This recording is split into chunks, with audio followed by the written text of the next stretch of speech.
Hello, hello, hello. Welcome back to the show. Did I call you maternity? I think that was my dinner. I'm not gonna lie. Okay. All right. Hello. We're not editing that part out. This is real life. This is the podcast. And this is really the where we talk about real things going on. We talk about real life, we talk about real stories. Today, we're going to talk about biohacking and how I am personally experiencing with my own clients in the own research that I am currently doing. So right now I am doing and part of a certification program for long-term COVID.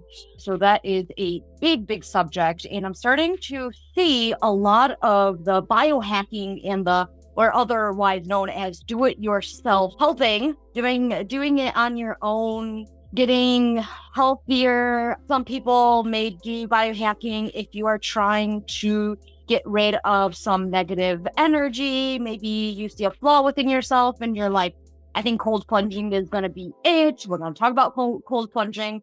We're going to talk about a few things that are considered biohacking, but it's actually not ideal. It's actually not ideal to be doing, especially if you have a chronic illness or autoimmune.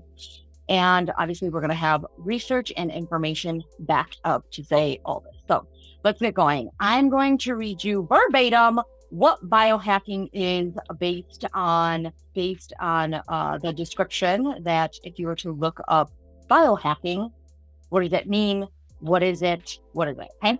Biohacking is the practice of employing methods drawn from fields like biology, genetics, neuroscience, and nutrition to enhance physical or mental performance, improve overall health and well-being, or achieve a specific health outcome like weight loss. The biohacking movement itself was created by Bria Lofkin. She's a registered dietitian.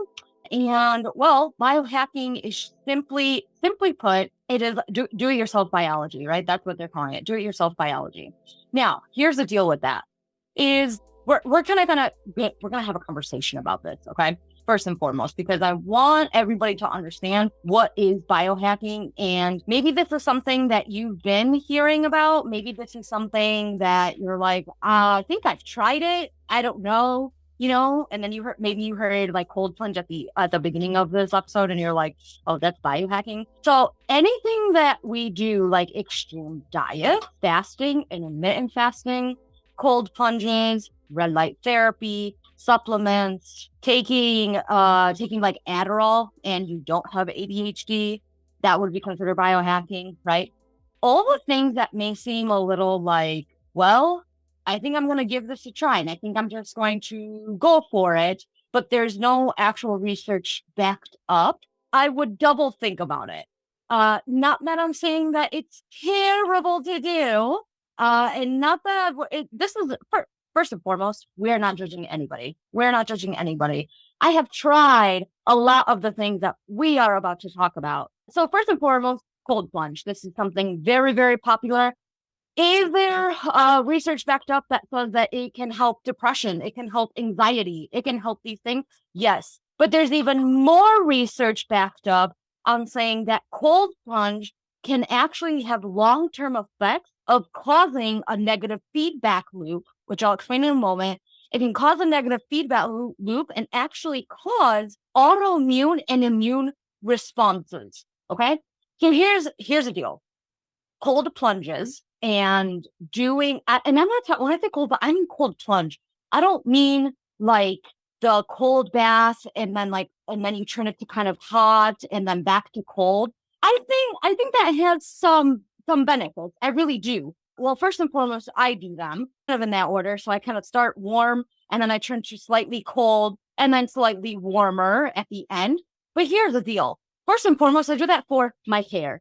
Okay. I have had so many nail, skin, and hair problems that I am that person that I will look for all the ways that I can be that natural glow and that natural stuff. Okay. Y'all see this high bun? I call it the closer to God, the better, right? That's what I call this hairstyle. But it's really, what can I do naturally to improve my overall hair, scalp health, things like that? It still starts from the gut, but you can do things Like I used to have really, really bad dandruff. I had really bad dandruff, like bad, bad, bad. Like it was everywhere. Even I used to have like it looks like psoriasis on my scalp. So that was tricky. That was tricky. Now, so that's why I do that. Okay. But I also don't do cold plunges, and here's the reason why. The negative feedback loop, the thing that I mentioned earlier, that negative feedback loop is something that happens naturally. I'm going to give you an example of a natural negative feedback loop and how it keeps homeostasis. Sweating. Sweating is a natural negative feedback loop. So we're running or we're exercising, or maybe we have really high anxiety people on our first date, and we're like, we're like sweating under our armpits and we're like, oh my God, whoa, right? Or maybe like right here. This is where I sweat the most, really. I need my armpits, but really more like my forehead. And we're sweating, okay? What happened is our body went into high temperature, and to cool it off, it sweat, okay? So the homeostasis is to cool it off, okay? So it naturally needs to happen. This is on the same token, if you have a hard time sweating or you sweat profusely, then that's also a great sign of a chronic illness or autoimmune. Again, I want you guys to be thinking about this as chronic illness and autoimmune is in helping it through the gut is to understand and how to get our body kept at homeostasis, right? At the happy medium, right? Where if things happen, we're not going into mountains, it's more like rivers, right? And it goes back even to blood sugar balance, right? Okay. So the cold plunge, especially if you're doing it often, okay, I highly recommend you to stop doing this, okay? The reason being is you're sending your body into a fight and flight. And in order for your body to get warm again, it's staying in fight and flight, and it can stay for way longer than necessary. And what happens after we go into a cold plunge, and I'm saying this from experience, and I know you're about to nod with me when I say this. After cold plunge, you are exhausted. You are exhausted. Your fight and flight is high, and then you are exhausted. Okay. If you feel energized after this, we need to talk, because that should not also be happening. You shouldn't be feeling like you're ready to like go to war, because your body is doing a lot to keep you safe. And if you feel energized in that, then your negative feedback loop, my friend, is that that's actually the normal for you. So if you are doing cold plunges and you're like, I'm doing it because of my mental health and it's helping me and I feel energized after, I'm willing to bet on it. And I don't say that lightly. And no, I don't bet a lot, like ever. I really don't bet ever. But if I ever say that, if you and me are ever having a conversation and I'm like, I bet, I'm willing to bet, then I know I'm right. That your body functions fight and flight. Okay. So let's get back about you're exhausted. So if you are in fight and flight and your body is exhausted because it takes a lot of energy and a lot of fuel, really, because after that, that's another thing too. After that, a few hours after, when our body's kind of regulated again and all that stuff, we most likely then will feel really, really hungry, which now we're talking about adrenaline and leptin. Okay. Adrenaline and leptin, they are our hunger cue and our fullness cue. Adrenaline tells us that we're hungry. Leptin tells us that we're full. That is actually stored in the gut. Okay. There's so many other things that I can relate adrenaline and leptin to, but we're going to stick to this cold plunging. So let's say that you've heard cold plunging helps with mental health. Let's say you have heard that it helps with weight loss. What are the other reasons that people do cold plunges? Need for weight loss and for mental health, really. If you have any other reasons, just let me know and we can definitely chat about that. But for mental health, so again, if you're going to fight and flight, we kind of just talked about why that's not really ideal. That's not really helping your mental health. You're actually catering to it. You're continuously telling your body that this is the normal way. This is the way that my body functions. Okay, so let's say you're doing it for weight loss and you do feel really, really tired after, and what we're calling calm, right? But you're feeling really, really tired. And then a few hours later, and maybe later into the day, you're really, really hungry. Adrenaline and leptin are the fullness and the hunger and the fullness. but they also have this kind of like secondary function for hormonal health and overall hormonal health and immune response. I want you to think of ghrelin and leptin as kind of like, if you've ever watched Friends, that's one of my favorite shows. I want you to think of ghrelin and leptin as kind of like Rachel and Monica, right? Rachel and Monica, Rachel has her own kind of issues going on, right? And Monica has her own like set of issues. And together, they kind of know how to work themselves out. And the one that really kind of throws both of them on like this, like, wait, think about it on a deeper level is Phoebe. And I want you to think of Phoebe as the overall hormonal response and immune response, okay? And Phoebe, even if she's nonchalant about many things, she's the one that really gets Monica and Rachel to really think a little bit deeper, to really analyze a little bit better, and to kind of stop that cycle of like, okay, if Rachel was, going back to, okay, also for everyone to know, I am team that they were not on a break. And if Rachel does go back to Ross, or Rachel finds friendship and finds other emotions and feelings and habits through her own ways, right? And then Monica, who absolutely is in love with Chandler and found Chandler, made the decision between, I can't think of the other gentleman's name that she was with before this. Oh my God, he's such a famous actor too, and I can't think of the name. But you guys know who I'm talking about, right? He was a little bit older than her and she wanted kids, and he was like, no, I'm not ready for kids, right? And Monica was like, okay, I guess this is not the person for me. Well, if you look back on the episodes, Phoebe was really the one that, again, really made both Monica and Rachel think a little bit deeper, right? So if we have ghrelin and leptin, and we're doing it for the weight loss purpose of this, and we are eating, and our ghrelin and our leptin is much higher, we need to give it a hormonal response and an immune response that makes it feel safe. I do not care that like, we're like, man, my iron levels are so low, and I'm going to do like a carnivore diet, and I'm going to do an extreme diet, or whatever the case may be, because of weight loss, or because you're restricting yourself, so you want to do this next biohacking move, okay?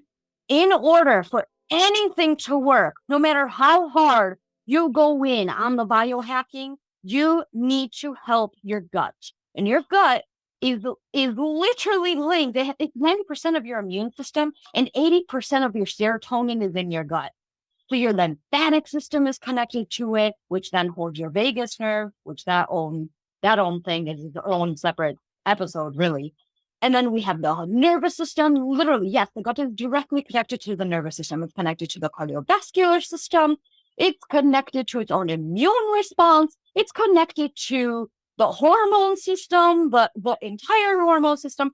So anything that you do, the cold plunge, the extreme dieting, the intermittent fasting, those things, and you have a chronic illness, you're actually going to put yourself 3 steps backward by doing those things.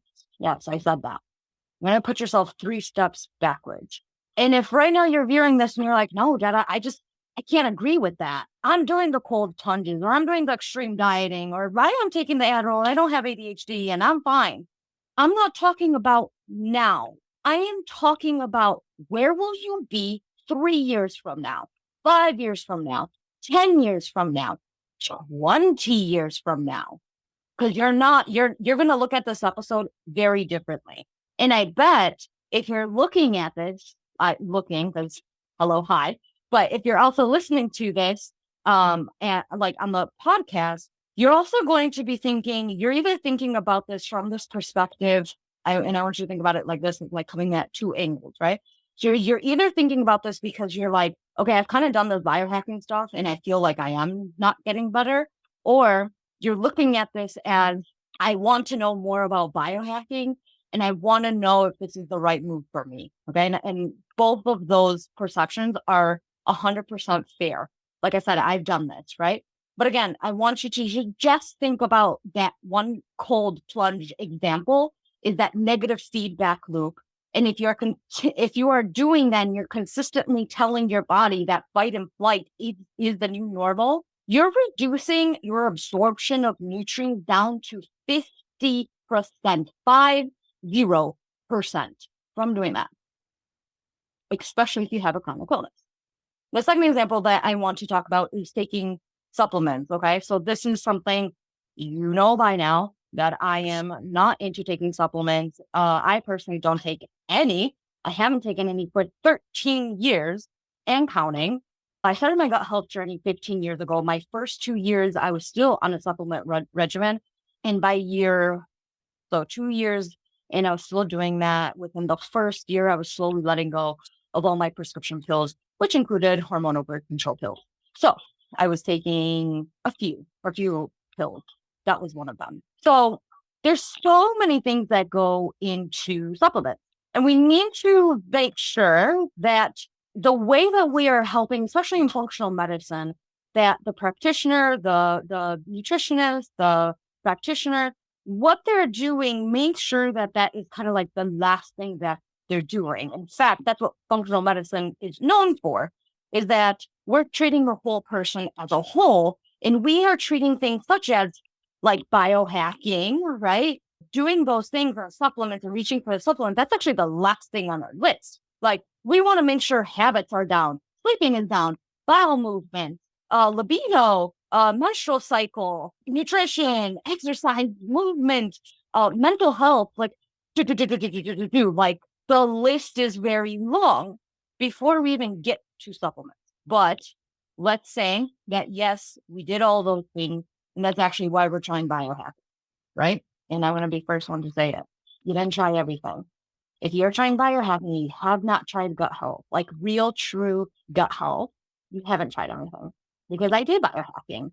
I did medical medium. I did fasting. I did keto. I did extreme and elimination diets. I didn't have dairy for 3 years.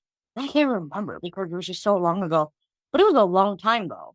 So I did all these things. So before you're like, yeah, but you're a practitioner, and like, of course, you're supposed to say these things. A lot of the things that I say are from my own experience and what I know now to be true. Okay. Plus professional, right? So it's a lot of experience and professional. Okay. When you are taking supplements, there is literally a science to taking the correct supplement for you.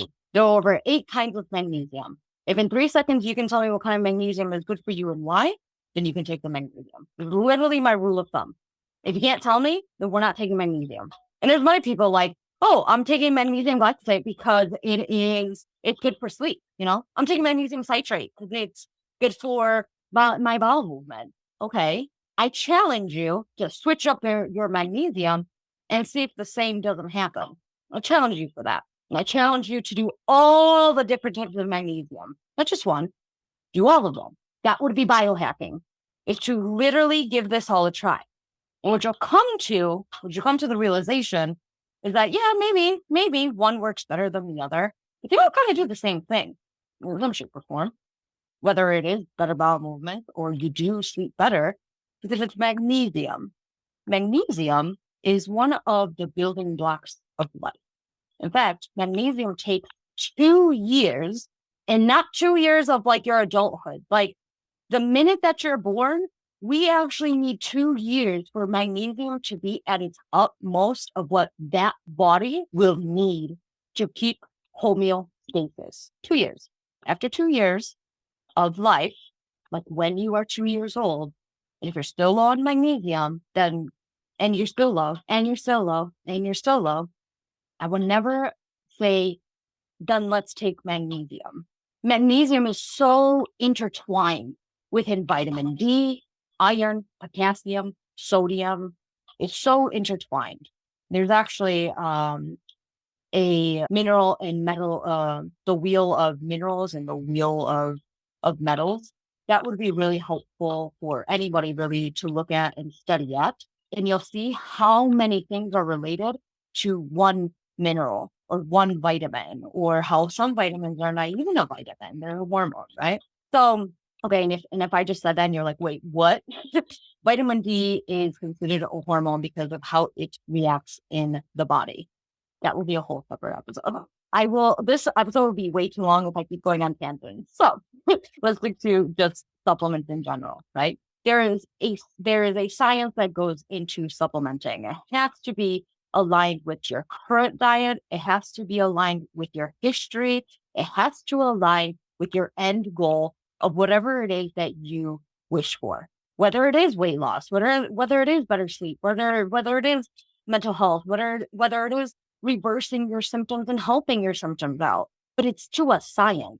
There are medications and supplements that actually cancel each other out. Just let that sink in for a second. There are supplements and medications that cancel each other out.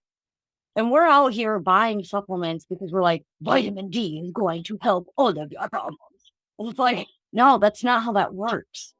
Because if you're taking like antidepressants or you're taking Ritalin or Adderall, vitamin D and magnesium is actually not going to do much. You're literally better off just going into the daylight, 10 minutes a day. And this is the ultimate biohacking for it. I keep talking about magnesium, vitamin D. I keep talking about these things because these are kind of the most popular ones that people supplement, because you go to the doctor's office and they're like, "But your vitamin D is low," and then you take like 5,000 milligrams of vitamin D, and then you go like 6 months later and your vitamin D is still low, and then they're like, "Oh yeah, it's because I live in Michigan. Oh yeah, it's because, you live in Michigan, there's no sun." But then like people in Florida also have it, so like what's their excuse, right? So I'm gonna tell you, the ultimate biohacking is just simply going out in the sun, and all you need is 10 minutes a day. And maybe that's the ultimate biohacking. Maybe that's the ultimate hack for yourself. Is if we're talking about facts, it's only 10 minutes a day. I mean, I could scroll 10 minutes on my phone every day and it flies by, right? I might as well do it outside. I'll do 10 minutes of reading my book and it flies by. Might as well do it outside. 10 minutes, I'm having a conversation with my hubby and I'm like, "Hey, how's your day?" I might as well do that outside, right? 10 minutes. Or let's say you have a sedentary lifestyle and maybe you do work at an office and you do work indoors and you really don't see the sunlight.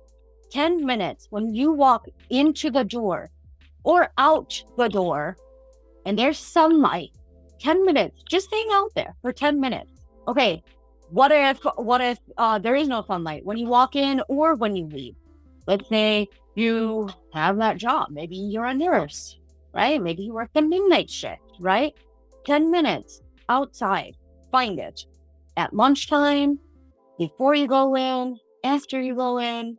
And if not every day, then start off maybe just 3 times a week. Maybe the days that you don't work, maybe Saturday and Sunday, and then just throw one in on like a Friday, right? Work it out like that. So between cold plunging, and really making your nervous system get on fight and flight, right? We talked about that on how that's not ideal for chronic illness because you're keeping that body in fight and flight, and that's originally what started your chronic illness, right? So that was number one. And number two is the supplement side of this, right? So we talked about like 2 main things that people do for biohacking. There's also red light therapy. There's simply not enough research that says, yes, red light therapy really does help with skin health. Yes, it really helps with sleep, right? There's so many branches to red light therapy, blue light therapy, all that stuff, right? There's so many branches to that. Not that I'm against it, but what are we really doing? What are we really doing? And again, this is talking from personal experience, right? Because I've had insane acne. Like right now, it's like considered fantastic compared to where it was, right? And I used to do red light therapy. I used to do the hydrofacials. I used to do so many things. I even did like the green tea masks and like the charcoal. I couldn't think about it. The charcoal mask. I used to do all that stuff. But the gut is really what's like the most natural way. So I want you guys to think about it. That example that I said at the beginning of this is the hot and then the cold and the hot. And I would turn on the cold water in my shower for my hair because the hot water is opening up my pores on my scalp and that's not helping my scalp health, right? And I had a lot of flaky looking psoriasis scalp for a while, right? Which is why I had really like weird hair for like a long time, right? But then I helped myself to understanding what really is true gut health. And I let go of that biohacking side of like, this is what's going to help. And again, I talk a lot about the mindset and the mentality around doing the extreme stuff because again, if you look at the episode with Amy, we were talking about the all or nothing mindset for athleticism because we were both professional athletes, right? And that was one of the things that we mentioned when there is the all or nothing mindset, and that if something isn't working, it must be our fault. Well, and again, I want to come back to this part about biohacking. So part of biohacking is to improve. This is literally like an example. Okay. So there's on a medicalnewstoday.com, there's an article specifically talking about biohacking, and it literally says current examples. Some current examples of biohacking are common, and people may consider them just a part of everyday life. Others may seem more unusual and seem like a futuristic trend, which your health should never be a trend. I should mean this so heartedly. If you're treating your body like a trend, then your body's going to act like a trend. If the trend is like starve yourself, then that's exactly what's going to happen. If you treat it like every other 3 months, because that's the thing, is that this whole entire health and wellness space change, it's like that's personally what I feel like. Every 3 months, something's changing. There's a brand new trend. There's a brand new. No, your body's not. That's not what it is. That's not what it's made for. So that's the fight and flight that ourselves we're already creating because we're doing so much to our body, we're putting so much pressure on our body. We're not giving it that like unsafe feeling, right? Okay. And then the other thing that I wanted to mention, which I thought was interesting, they're considering biohacking also wearable technology. This is something that and this is the third point that I wanted to make. I don't do wearable technology because I have a 50% functioning liver. I've always been just kind of that person that makeup I know is a liver load. Anything that we do is a liver load. Anything that we put on our skin is a liver load. The difference in environment, if it's hot outside, if it's cold outside, if the pressure is higher or lower, or am I around the mountains or am I around the water, but actually the liver. And when I think about wearing these devices, right? And this is a true story that recently happened that it became even more clear to me is that, again, I'm not against like having the wearable devices. It's just something that I've always had in my head is that if I wear these devices, there has to be something that is giving off, right? Because our phones give off radiation, right? Wi-Fi. This is something, again, this is like a little side note here. Something that we do and that I'm a strong, firm believer is EMF.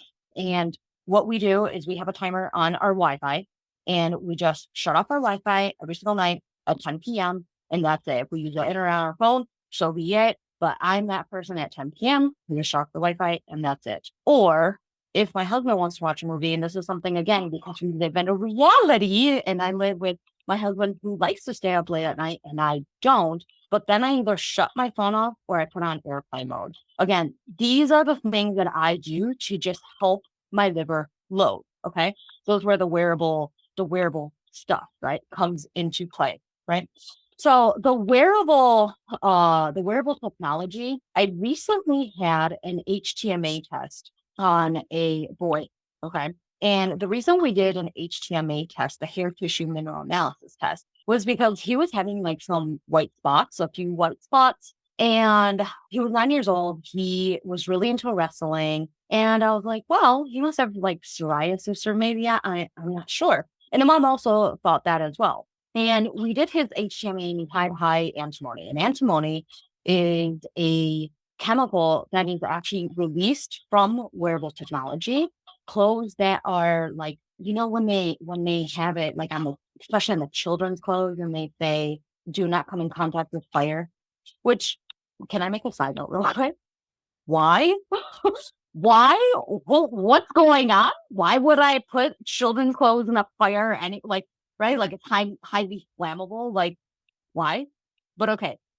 Apparently, those clothes are flame repellent, right? So that also has antimony in it. Okay. Luckily, this boy, it was a different scenario. That was not it. It was not the wearable technology. It was not the flammable clothes. It was actually not even really his diet, really. We found out that the smoker that they were using hasn't been cleaned out for a while. And that could be it. The smoker has the way that the smoker is created. It can give off a lot of antimony and actually get in the food. Okay. So when I say like it's not his food, like the food that he would eat like every day, because they weren't like smoking meat every day. But anyways, that was something that kind of gave me like that like antimony is something very, very high in toxicity. Even a little bit you can create what's called antimony spots, right? So this is what the boy had. And through understanding his gut health, through understanding the way that he was living, the way that his habits were, especially he was, like I said, he was a wrestler, right? And he had a high athleticism. So obviously we're not doing like low fat stuff. We're not doing no carb stuff, right? It was like whole milk and whole grains and full meals, right? And within 2 weeks, the mom was sending me pictures like, oh my God, like the one spot on his elbow was like almost gone, right? So those are the things when I say like, when I'm talking about biohacking, I'm talking about the things that like, these are the things that's going to help me. The Aura Ring, right? That's wearable technology, right? Those are things that I can't get behind. You're talking to someone that really needs to pay attention to her liver load. It's just knowing what I know about Wi-Fi, just knowing what I know about makeup, just knowing what I know. And I know that there's non-toxic makeup and I know that there's non-toxic ways. I understand this, but it's still putting things on your skin. We're still wearing the watches. We're still wearing the rings. We're still measuring the things, right?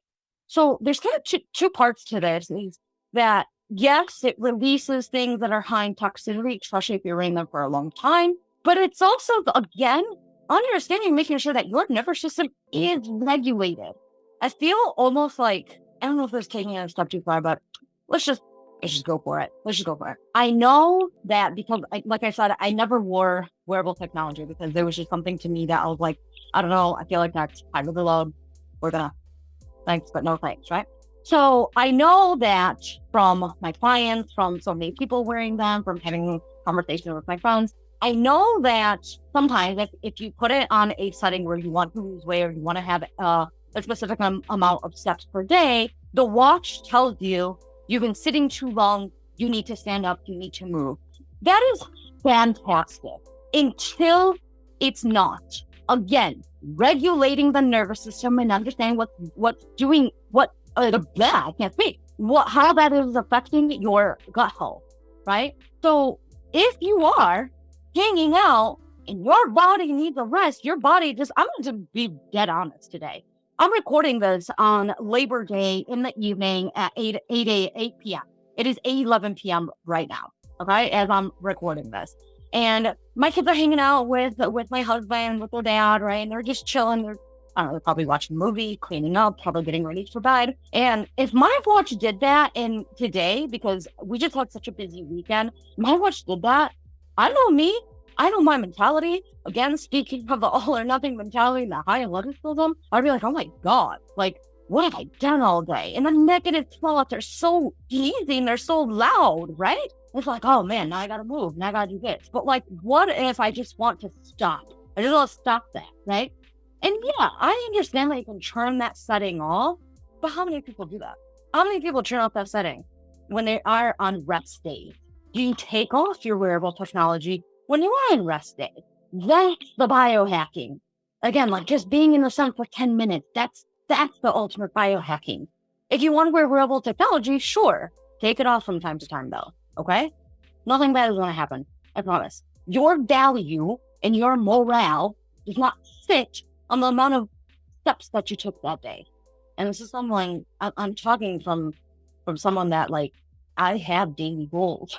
I have daily step goals and movement goals. I have them, but they are not the same every single day, nor should they be. Today was not one of them. Today, I did not have a step goal. My goal was try to reset your home after a really crazy weekend. We had 2 birthdays, one after the other, which is something that I haven't done in years. And we did it. And today, this morning, we went to a parade. It was lovely, fantastic. Went with one of the best families I've ever met. And then we got home and I was like, let's nap. And the kids napped for 3 hours and I did a meditation. And that was actually my ultimate goal. When I came home, I was like, I really want to do a meditation. And I did. And then I got the house reset, making the bra, cleaning up a little bit, tidying up a little bit. I'm just getting ready for the week. That's my goal. That's the biohacking. Continuously asking yourself, what does my body need? No wearable technology is going to tell me that. None, including the sleep one. None. Your body's going to tell you that way before the wearable technology is going to tell you that. Is it helpful? Yeah, I think data is super helpful. That's why I do labs. Does it run the entire show? Absolutely not. That's the biohacking. Going outside, doing daily movement, asking yourself what your body needs. Maybe keeping, this is something as simple as keeping a bowel movement log. Especially if you're dealing with bloating and food sensitivities, keep that log. And when I say log, don't think like this is what it looked like. No. Like, yes, that's like this much of it, right? Very small portion of it. But I want you to think about it as a log. Okay, when did I go? What time did I go? Was it an easy bowel movement? Was it a difficult bowel movement? And kind of track that. Like no more than 3 days, seriously. No more than 3 days. And do it every once in a while. See if you see a trend. That's the biohacking. All the information that is out there, it is helpful. But for chronic illness, maybe like half of that is helpful. Maybe not even. Because the way that chronic illness, it evolves.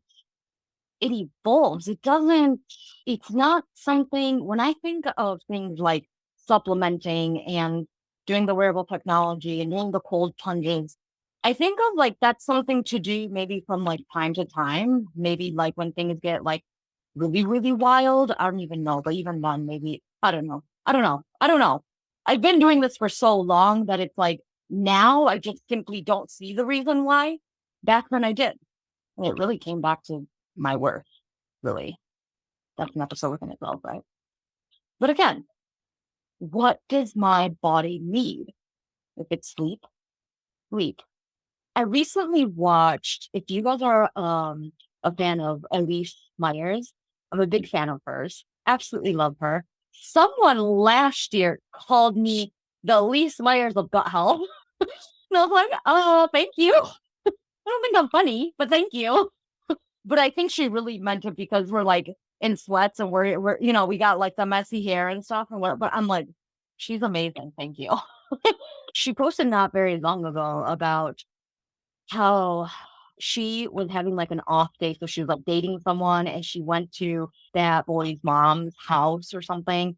And typically, like, she would go there before school because her parents had to like drop her off, right? And that's like where they dropped her off. And then she would go to school together, right? And she was like super young doing this, whatever. And the main thing was that she had a hard time telling her parents that she was having kind of like this anxiety attack, that she didn't know it was an anxiety attack. And she went over, it was like the night before, I don't know, I can't remember. See, now I can't remember. But the main event was that she didn't know she was having an anxiety attack. And that mom, the boy that she was dating at the time, that mom was telling her, yeah, the sweaty palms and the like shallow breathing, that's an anxiety. You're having like really high anxiety. And that morning came and she couldn't tell her dad. And so she kind of like kept the morning like just regular, normal. She got changed, got ready for school, and her dad dropped her off there. And the mom was like, yeah, you can just like hang out here. And she thought that it was like kind of like a catch, like, what do you mean I can hang out here? Like, are you telling me to skip school? Right. And really that was what her mom was telling her. And Elise was like, you know what? Like, okay, if you're not being saying it, then okay, and she took a long nap and whatever, and then it was 3:30, and then she woke up from the nap and her dad came and she rushed downstairs and put on her backpack or whatever. And then the mom was like, oh, Elise, oh, you forgot your jacket or whatever. And Elise was like, wait 1 second, like you can tell me that. You don't have to give it to my dad, right? And the dad was like, okay, thank you. And then like she kind of just slid in there that like, wait, by the way, at least didn't go to school because she was having an anxiety attack. Okay, bye. Have a good day. Right. And so that's what that reminds me of like all the things that we do. We're brand new. We're still brand new. Biohacking is still brand new. Gut health is not. Gut health has been around since the BC years, before BC years. Okay. It was called other things at the time. And it again, just like any other thing in the world, including us humans, it's evolutionized. Yes, absolutely. And now we're beginning to understand it even more. But yeah, gut health has been kind of like the nucleus of health until Western medicine came and then big pharma started buying things up. And so biohacking, in my professional opinion, and the way that I see what my clients are doing, and they're recuperating from all the quote unquote biohacking that they have been doing. Yes, I do think to answer the question of today's episode, is biohacking being proportional, just blown out of proportion? Is it for you? If you have a chronic illness, no. And yes, I do think biohacking has been blown out of proportion. And no matter what you do in biohacking, no matter what you're doing to do your own biology, as they say, right? That's what they're considering biohacking. No matter what you do, it still boils down to gut health. Like that, for that reason, because your gut health holds so many other things that are connected to it. If you focus on cardiovascular, then you better focus on on gut health.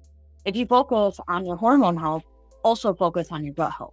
If you continue to just focus on your hormones, or you just focus on your weight loss, or you just focus on that one symptom, it is never just that one thing, ever. It is a collection of them all.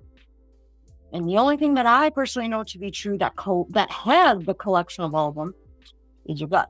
So when we talk about root discovery or root finding, what is the root cause? It is your gut. Not because of this is what I do, and I want you to work with me, and I want you to buy my product. No, it's literally because this is what I know to be true. If I didn't, then this is not the thing that I would have chosen 15 years ago, and I would have been this consistent in it for over 13 years. It wouldn't have been. I would have been like, nah, this is not it. But it is. And I know it to be true. And I've helped over 100 clients and families do it like this. So again, we're going to leave it with this message. Your value and your morale does not sit in the hands of any biohacking tool, of any biohacking habit. It doesn't. Your life comes from you. All right, guys. That is at the end of this episode. Thank you guys for being here. Check out the show notes for some golden nuggets that I said in this podcast. And as always, feel free to share the love. And I want to hear what you guys thought about this episode. All right, guys. Check you guys on the next episode. Bye.